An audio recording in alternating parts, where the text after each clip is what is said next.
Joseph, you can't go to sleep feeling like this. I'm sorry for everything, and I know you need space, but I'm here for you. You don't need to feel so lost. Joseph, have I ever told you what my mother was like?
You know what it's like not to have a mom at home. And you know how hard that made my childhood. What helped me was watching the birds in the morning before the school bus came. I thought that my mother was one of those birds, and it made me want to be free like her.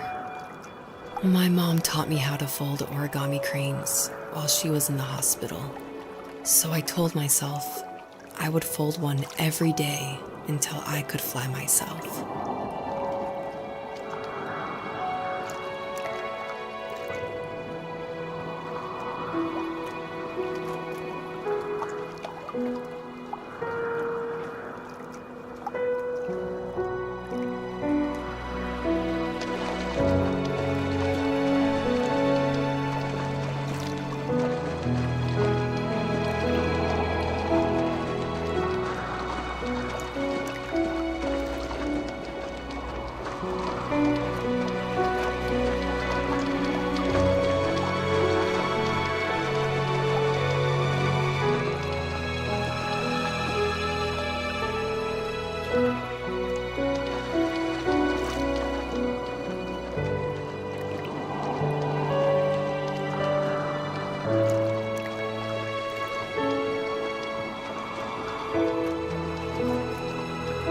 I think we both have always loved animals, and for me that love started with a dog.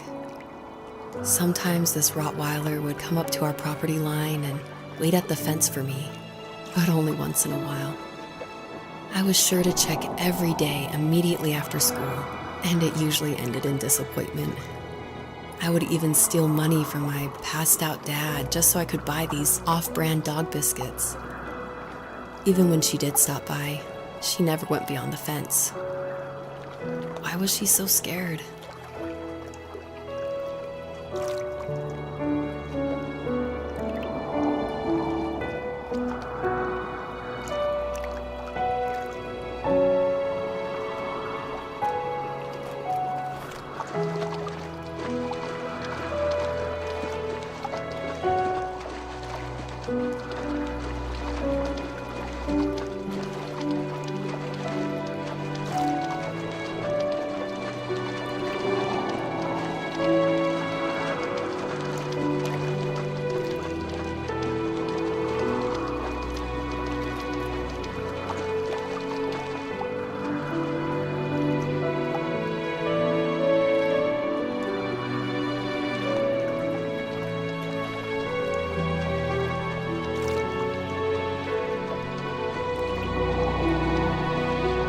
I think my dad was the opposite of your dad in almost every way, except he was in the military as well.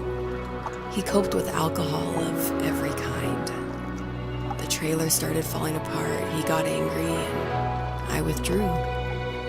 More and more, I became the weird, quiet kid who made lots of origami birds and carried dog biscuits around.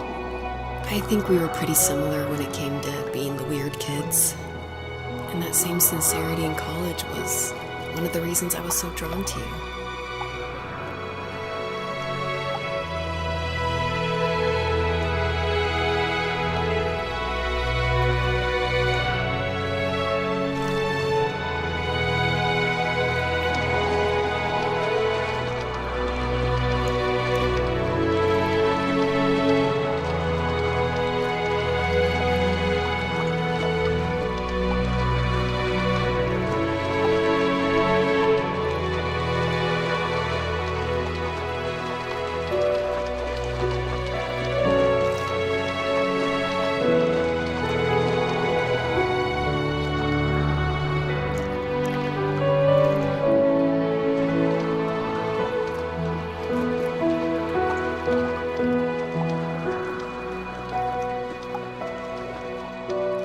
Life got worse and worse, and at one point, I really didn't think I could survive another day with my soul still intact. I had no real friends, let alone neighbors, since we lived in the middle of nowhere. I should have talked to my teacher, but I was scared what he would do if he found out. As I waited for the school bus one morning, I walked around until I found something in an abandoned shed. Something I can't put into words.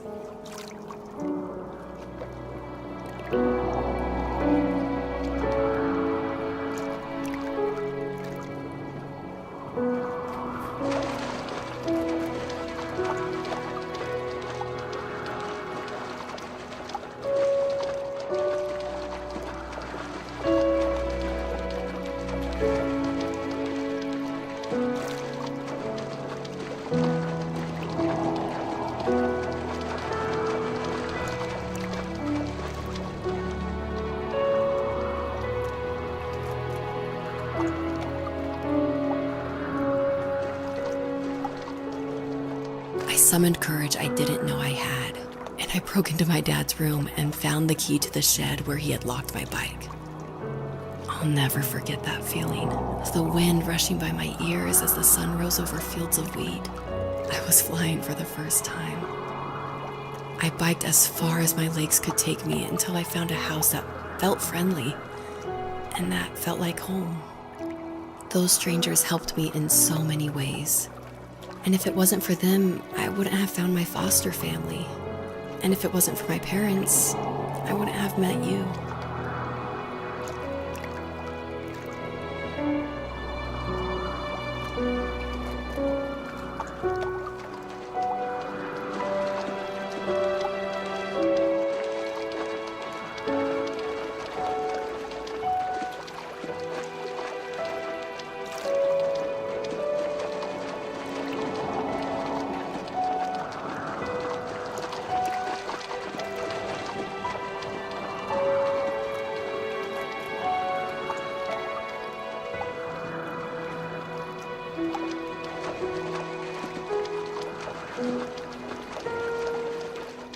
You have strength, Joseph, and you're not as alone as you think.